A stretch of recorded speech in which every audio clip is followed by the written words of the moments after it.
Right, so in today's video what I'm going to be doing is I'm going to be overseeding these burn patches and getting the lawn back to its former glory that it was a few months ago. Now in my last video what I did was I fertilised this lawn because of all of the damage that was caused by the dog weeing all over the grass. So now that we've got the lawn to a sort of a stage where it's pretty much a evenish colour going across me, it just needs a little bit of a cut now. There are still a few yellow patches, but it's not too bad. But all I've got to do is take the level of this down a little bit and sort out these spots. So all I'm going to be doing is taking all this dead grass off. I'll be putting some grass seed over the top and then just top dressing it lightly with a little bit of topsoil, and hopefully within about 2 to 3 weeks we'll have all these patches filled out and the garden looking absolutely perfect once again. So yeah, let's get to it.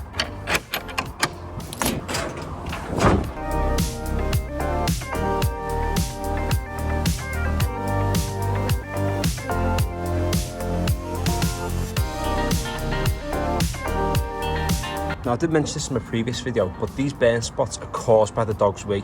Now when the dog's being on the grass, lots of nitrogen's coming out in the wee and it's causing it to kill the grass off. Now what you will notice if you've got a dog yourself is that at first you'll start having these sort of dark patches around the lawn, so dark little mounds, and then eventually if the dog's being in the same place constantly, it'll start to kill it off like this. So what I'm going to do, like I said before, I'm going to rake out all this dead grass, we'll get some seed down, we'll get some topsoil over the top, and then hopefully with a little bit of time and a bit of watering, the grass will be looking as nice as these areas over here and these areas over here.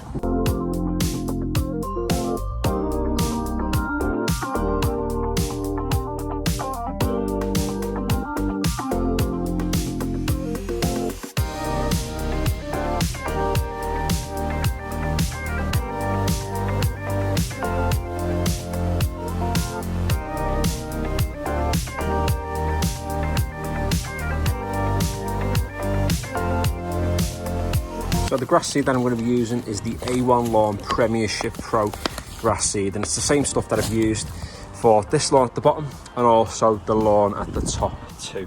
So what I'll do, put a nice sprinkling over these patches, get a bit of topsoil down, and then hopefully they'll be ready to go to start growing over the next few weeks.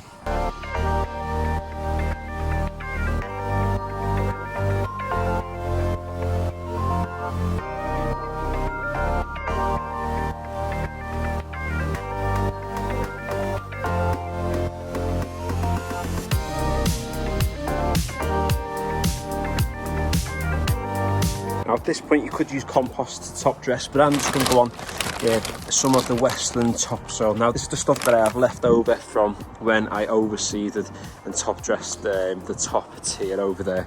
So I'm going to put a little bit of a sprinkler over the top now, nothing too heavy because I don't want to suffocate that seed. I want it to be able to germinate in the next week or two. So a light dusting of this and we'll be ready to go.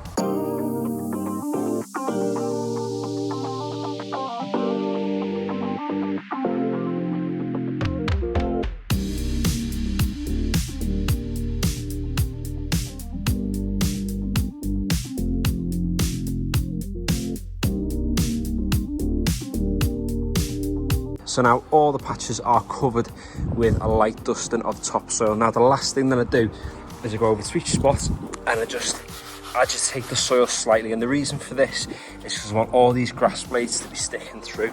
The problem you sometimes have is you end up suffocating the grass around the outside of the patch that you're trying to overseed, and then it just ends up looking a bit of a mess when the grass starts coming through there. So give it a light shake, all that grass, all the existing grass will poke through the top, and then you won't have any problems then with any suffocation of those grass blades. Right, so it's been about 3 weeks now since I overseeded the patches where the dog had been weeing, and you can see we've got a lot of, well, there's the dog anyway, but we've got a lot of new grass coming through. So to show you properly, I'm going to get this cut on possibly the third highest setting on the lawnmower, and yeah, we'll see how it looks.